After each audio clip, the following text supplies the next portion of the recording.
Allahabad high court ने सरकार के आश्वासन पर महाकुंभ क्षेत्र में अमावस्या के दिन हुई सभी तीनों हादसों में हुई मौतों और लापता लोगों का पता लगाने की उच्च स्तरीय जांच कराने की मांग वाली जनहित याचिका निस्तारित कर दी। सरकार ने कोर्ट को बताया कि न्यायिक आयोग के जांच का दायरा बढ़ा दिया गया है। अब वह तीनों भगदड़ों में हुए जान माल की हानि का भी पता लगाएगी। यह आदेश मुख्य न्यायाधीश अरुण भंसाली और न्यायमूर्ति शैलेंद्र क्षितिज की अदालत ने हाईकोर्ट बार एसोसिएशन के पूर्व महासचिव सुरेश चंद्र पांडे की ओर से दाखिल जनहित याचिका पर दिया है। पिछली सुनवाई पर याची के अधिवक्ता सौरभ पांडे ने कोर्ट में मीडिया रिपोर्ट और अमावस्या पर 3 जगह हुई भगदड़ के प्रमाण स्वरूप वीडियो फुटेज की पेन ड्राइव दाखिल की थी। दावा किया था कि अमावस्या के दिन एक नहीं 3 जगह हादसा हुआ था। खोया पाया केंद्र से लापता लोगों के परिजनों से लापता लोगों का आधार कार्ड मांगा जा रहा था। न होने पर उनके नामों की घोषणा नहीं की जा रही थी। इसके अलावा मीडिया रिपोर्ट्स के हवाले से यह भी दावा किया था कि सरकार हादसे में हुई मौतों की संख्या गलत बता रही है। मौतें 100 से ज्यादा हुई थीं, जबकि सरकार ने केवल 30 मौतों को स्वीकार किया था। सरकार और प्रशासन की भूमिका संदिग्ध है। इस लिहाज से हाईकोर्ट की निगरानी में मौतों और लापता लोगों की उच्च स्तरीय जांच में जनहित में जरूरी है। सरकार की ओर से पेश अपर महाधिवक्ता मनीष गोयल ने जनहित याचिका में उच्च स्तरीय जांच कराने की मांग को गैर जरूरी बताया था। कहा था कि सरकार ने जांच के लिए पहले ही न्यायिक आयोग का गठन किया है। यह न्यायिक आयोग हादसे का कारण और भविष्य में बचाव के उपाय संबंधी रिपोर्ट 1 माह में पेश करेगा। लेकिन सरकार की ओर से दी गई दलील से कोर्ट असंतुष्ट थी।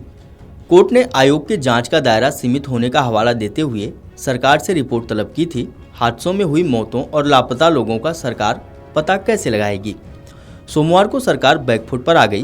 कोर्ट को बताया कि सरकार ने न्यायिक आयोग की जांच का दायरा बढ़ा दिया है।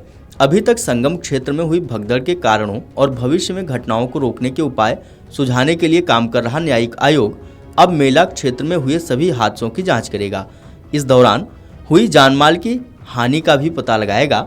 कोर्ट ने सरकार के आश्वासन पर जनहित याचिका निस्तारित कर दिया। आपको बता दें कि सोमवार को महाकुंभ का 43वां दिन है।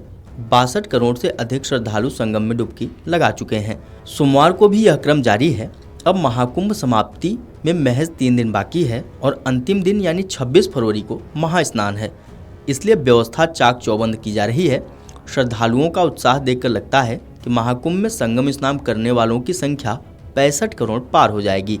महाकुंभ में महाशिवरात्रि स्नान की तैयारियों पर एनडीआरएफ के डीआईजी एमके शर्मा ने बताया कि हमने यहां अतिरिक्त नावें और मानव शक्ति तैयार की है।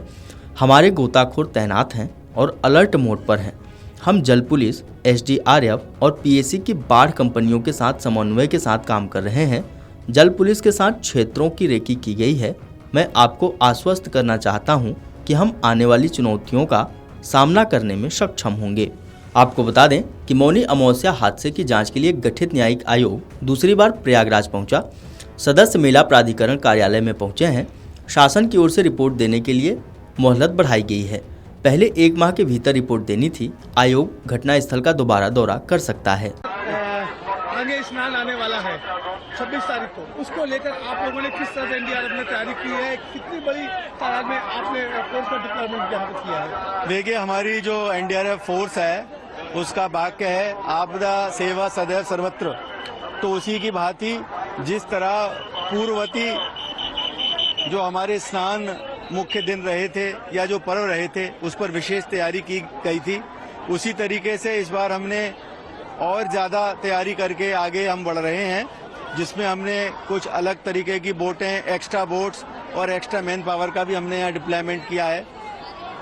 गोताखोर पहले की तरह ही चुस्त दुरुस्त हैं और हमने कुछ गोताखोरों को रोटेशन में चेंज भी किया है, जिससे कि इतने लंबे समय डिप्लॉयमेंट में रहने के बाद थोड़ा सा ऐसा महसूस किया जा रहा था कि उनको थोड़ा सा रेस्ट की ज़रूरत है। तो हमने उस दृष्टि से कुछ लोगों को, फ्रेश लोगों को भी हम लेकर आए हैं, जिससे कि हम और अच्छी तरीके से यहाँ पर हम अपना काम कर सकें, बखूबी अपनी जिम्मेवारी को निभा सकें। और हमने जल पुलिस, एसडीआरएफ और जो पीएसी की हमारी फ्लड कंपनियां हैं उनके साथ और अच्छी तरीके से समन्वय करके हम आगे बढ़ रहे हैं। और हमने जो जिला जल पुलिस के अधिकारी थे उनके साथ सब जगह रेकी किया और हमने देखा कि कहाँ कहाँ और हमको सुदृढ़ होने की आवश्यकता है, क्योंकि आप देख रहे हैं कि गंगा और यमुना अपना कोर्स चेंज करती रहती हैं, तो ये बड़ा डायनेमिक सिचुएशन है। तो उसके हिसाब से भी हम अपनी तैयारियां करके अपना डिप्लॉयमेंट हमने किया है। लास्ट वाला नहाने संभावना ये है काफी संख्या में आज रात से क्राउड यहाँ बढ़ेगा, क्राउड आएगा यानी नदियों की तरफ मूव करेंगे लोग, उसको लेकर किस तरह से आप लोगों ने प्लानिंग करी है? हम मानसिक रूप से और टेक्निकल रूप से और प्रोफेशनल रूप से तीनों तरीके से हम तैयार हैं और हमारी पूरी तैयारियां हैं, और हम आपको विश्वास दिलाना चाहते हैं कि सारा अच्छे तरीके से ये जो आने वाला पर्व है उस पर हम अपनी अच्छी तरीके से कार्रवाई कर सकेंगे और आने वाली चुनौती को सही से हम निपट सकेंगे।